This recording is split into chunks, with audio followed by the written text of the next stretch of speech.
श्री स्वामी समर्थ. जय शंकर. आपण ऐकत आहात श्री शंकर गीता. संतवर्य योगीराज सद्गुरू राजाधिराज श्री शंकर महाराज यांचे लीला चरित्र. महाराजांच्या इच्छेनेच आपण हे ऐकत आहात. महाराजांची कृपादृष्टी आपल्यावर आहे. महाराज हसून दोन्ही हातांनी आपल्याला आशीर्वाद देत आहेत असं चित्र डोळ्यासमोर आणा आणि त्यांचं स्मरण करा. जय शंकर. अध्याय 10. दिव्य तेजात महाराज दिसत, रुद्राक्षांच्या माळा रुळत, गळ्यात सर्पराज सळसळत, वंदन केले साष्टांग. महाराज मजकडे पाहत, सर्पराजही मज अवलोकत, दोघांच्याही दृष्टीत दिसला आशीर्वाद मज.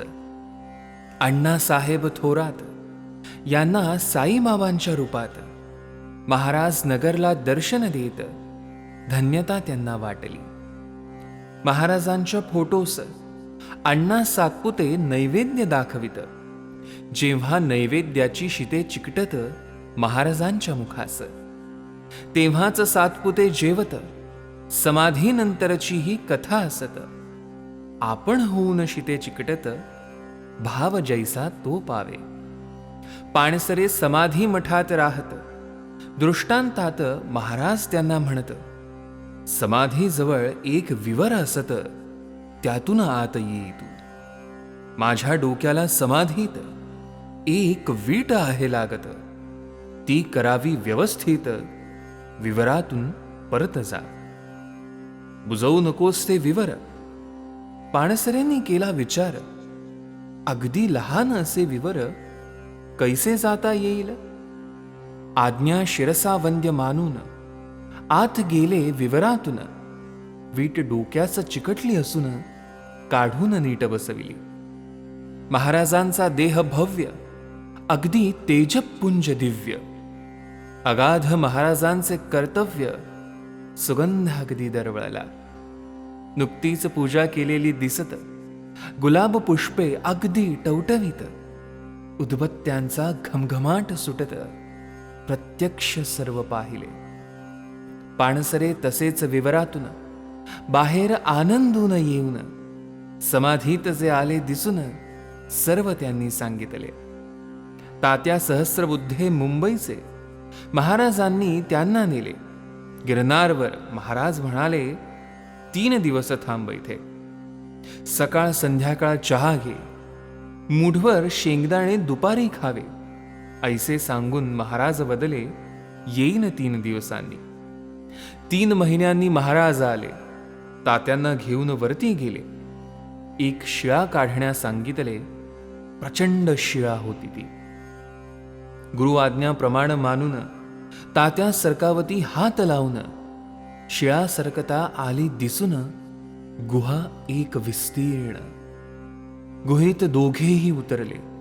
महाराज तात्यांना म्हणाले, कोणी काही तुझं विचारले, उत्तर देऊ नको मुळे.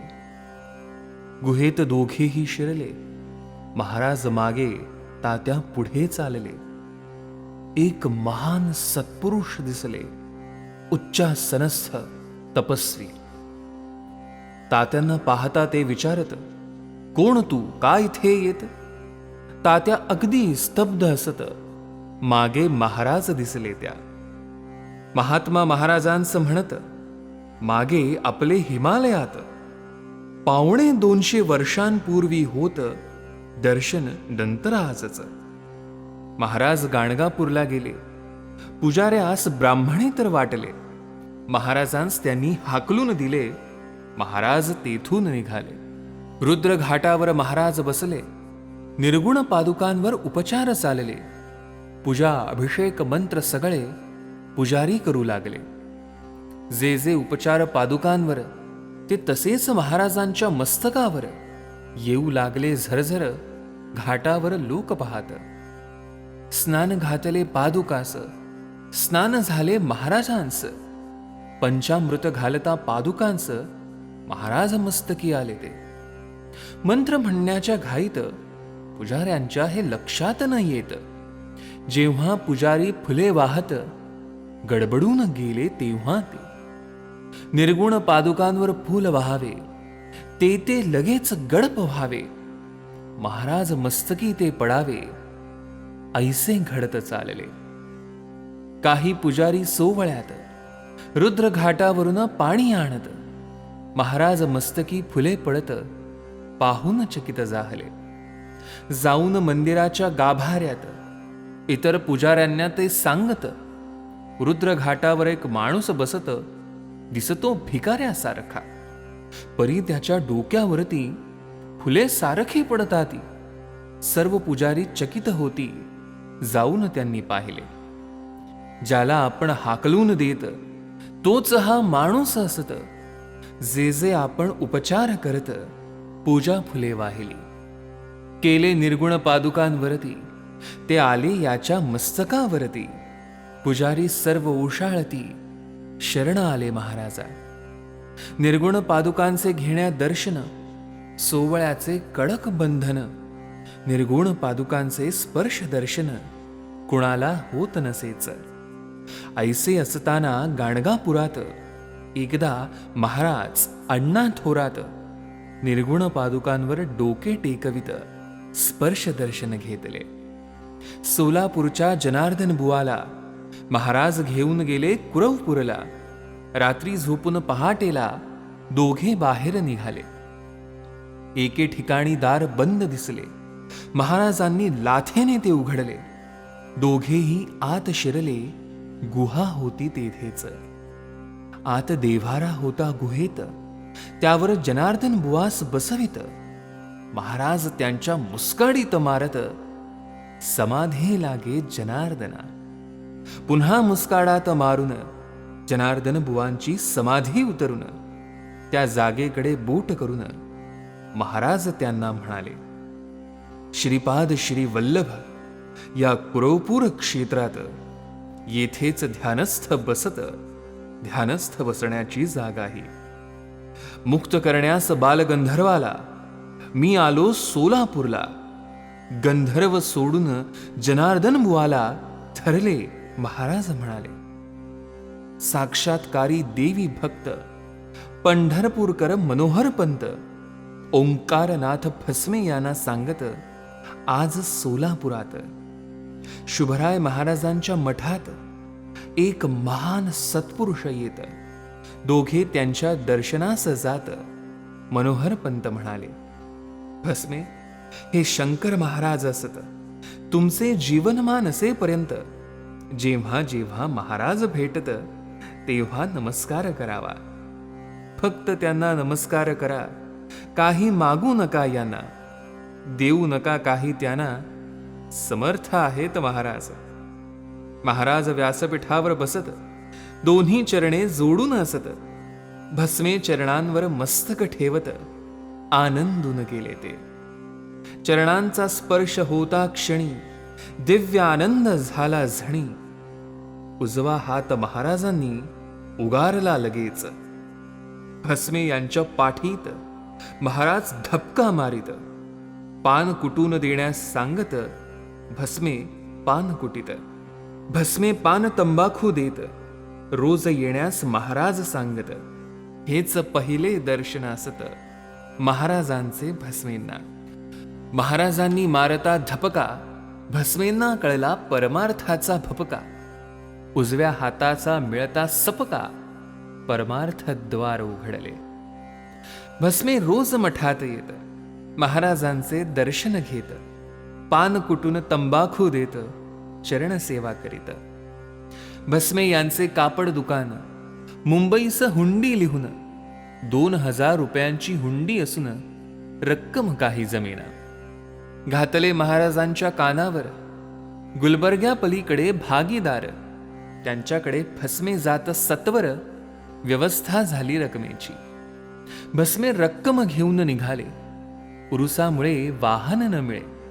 भस्मे चालत निघाले. वेळ होती रात्रीची. चोरांची भीती फार असत. तेवढ्यात एक गृहस्थ येत.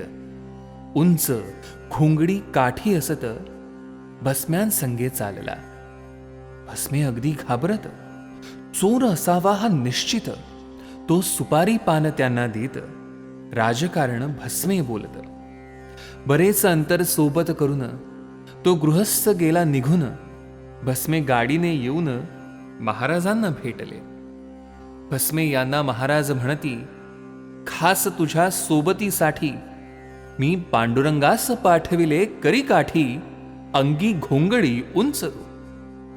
त्याला पाहून घाबरलास, त्याला चोर समजलास, राजकारण बोललास, नावही त्याचे न विचारले. पान सुपारी दिली तुला त्या माझ्या पांडुरंगाला, तू चोर समजला. रागात म्हणाले महाराज. भस्मे यांना खूण पटली. महाराजांची चरणे धरली. क्षमा करावी, चूक झाली, चरणी मस्तक ठेविले. ज्यांच्या संरक्षणास ज्यांनी पाठविले पांडुरंगास, त्या तिघांच्या अधिकारास तिघेच जाणू शकोत. रामभाऊ कोराड मास्तर एकदा महाराजा म्हणत, आज बादलीभर दारू तुम्ही पीत, शोभते का तुम्हा हे? महाराज शिव्या देत मास्तरास, मी दारू प्यालो म्हणतोस? माझ्या मुखाचा घेई वास, तोंड त्यांनी उघडले. महाराजांच्या मुखातून गुलाब पुष्पांचा सुगंध छान सर्वत्र गेला दरवळून. कोराड झाले चकित. 50 सिगारेट डब्यात असत. महाराज एक शिलगावत. तिच्यावरच साऱ्या आवडीत डबाच लागे प्रतिवेळी. कित्येक डबे दिवसात महाराज सहज करती फस्त. अंगारा म्हणून ती राख देत, कामे होत लोकांची. भस्मे महाराजांना बोलावित. महाराज त्यांच्या दुकानी जात. द्राक्षे आणण्या मुनिमा सांगत, चहा किती आणू विचारले. 22 कप महाराज म्हणत. महाराज 2 द्राक्षे घेत. तोच दर्शना 20 लोक येत. चहा दिला सर्वांना. द्राक्षे प्रसाद देण्यास सांगता द्राक्षे दिली सर्वांस. चहा द्राक्षे सर्वा मिळत. लीलाच महाराजांचीही. सन 1946 महानवरात्र अष्टमी असत. महाराज तुळजापूरला जात. सोलापूर भक्त समवेत. प्रचंड गर्दी मंदिरात. भस्मे राजेशाही थाटात. हट जाव ऐसे ओरडत लोक सरकले बाजूला. भस्मे आणि महाराज देवीच्या गाभाऱ्यात जात. वैशिष्ट्यपूर्ण सांकेतिक भाषेत महाराज देवीशी बोलले. दोघेही तेथून बाहेर येत. आले मागील दरवाजात. घोडा होना महाराज म्हणत. भस्मे वाकले लगेच. भस्मे यांच्या पाठीवरती महाराज ऐटीत पहा बसती. भस्मे घोड्यासारखे धावती महाराजांना घेऊन. भारती बुवांच्या मठात देवीच्या पलंगापर्यंत वाऱ्यासारखे भस्मे जात. इतर भक्त मग आलेच. तेथे कोणी भोपी नसत. दरवाजा खोलो महाराज म्हणत. भस्मे चौकटीसह दरवाजा काढत. पलंगावर बसले महाराज. मधुबुवास समोर बसवून त्यांची उजवी करंगळी कापून महाराजांनी रक्त काढून आपल्या भाळी लावले. महाराज भस्मे निघाले. घोडा महाराज पुन्हा बदले. भस्मे पुन्हा घोडा झाले. महाराज पाठीवर बैसले. दरवाजा काढला. भोप्यास कळले. तलवारी घेऊन ते मारण्या आले. इतर भक्त त्यांना म्हणाले, काढणारा गेला पुढेच. तशाच स्थितीत महाराजांसह देवीस प्रदक्षिणा घालून साऱ्या पायऱ्या वेगाने चढून रस्त्यावरती थांबले. दादा फुलारी यांच्या पाठीवर महाराज बसले. नंतर त्रस्त फुलारी झाले फार महाराजांच्या ओझ्याने. तेथेच भोप्याच्या खोलीत हे सर्व उतरले असत. त्या खोलीत सर्व जात महाराज समचरण बैसले. महाराजांच्या चरणावरती भस्मे मस्तक टेकविते. अष्टभाव त्यांचे जागृत होती. ब्रह्मानंदात मग्न ते. जेवणे उरकून घेण्यास महाराज सांगत इतरांस. भस्मे भानावरती येत बसले महाराजांसमोर. महाराज मोठ्याने म्हणाले, हिंदुस्थान हिंदूंना दिले, पाकिस्तान यवनांना दिले. आवेशात बोलले. महाराजांचे हे भाकीत 1 वर्षांनी खरे ठरत. हिंदुस्थान पाकिस्तान होत भारताई साधू हंगला. दुसऱ्या दिवशी तुळजापूरहून भस्मे महाराजांना भरवून सर्वांची भोजने होऊन मोटारीतून परतले.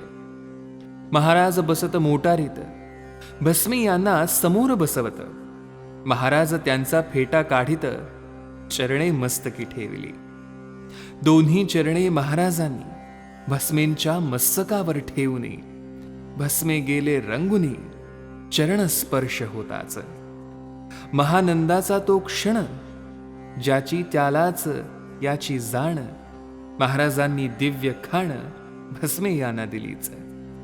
भस्मे यांच्या डोक्यावर महाराजांची चरणकमले सुंदर दिसू लागली, स्पष्ट मनोहर शिक्कामोर्त बजाहले.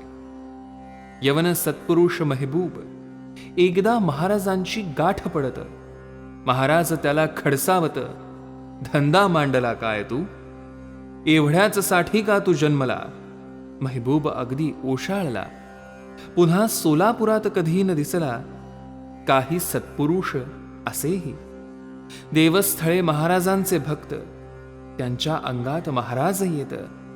महापौर राजाराम बुरबुल एकदा गेले भेटण्या. देवस्थळेंना जेव्हा संचार होत, शरीर त्यांचे लाकडा समान बनत. अगदी शंकर महाराजच दिसत, प्रत्यक्ष बुरबुल पाहत. देवस्थळे संचारात बुरबुलाशी तेलगूत बोलत. संचार संपता बुरबुल वदत, तुम्हास तेलगू येते का? देवस्थळे त्यांना सांगत, तेलगू मला मुळी न कळत. संचारात तेलगू कसे बोलत, संचारात वदती महाराज. एकदा भोर येथे कारखान्यास जमीन विकत घेण्यास बुरबुल खासदार गंगाधर कुचन, रामकृष्ण बेत मंत्री हे मोटारीने चालले असत. पद्मावतीजवळ पुण्यात मोटार चालली वेगात. तेव्हा बुरबुल म्हणाले, महाराजांची समाधी इथे, आपण दर्शन घेऊन जाऊ सारे. येताना पाहू. दोघे वदले. मोटार चालली जोरात. समाधीच्या मठासमोर बंद पडली मोटार. ड्रायव्हर निष्णात असे फार, चोख मशिनरी सर्वही. ड्रायव्हरने प्रयत्न केले नाना, मोटार चालू होईना. आणण्या मेकॅनिकला ड्रायव्हर गेला गावात. दोघांना बुरबुल म्हणत, मोटार दुरुस्त होईपर्यंत दर्शन घेऊन येऊ परत. आले समाधी मठात.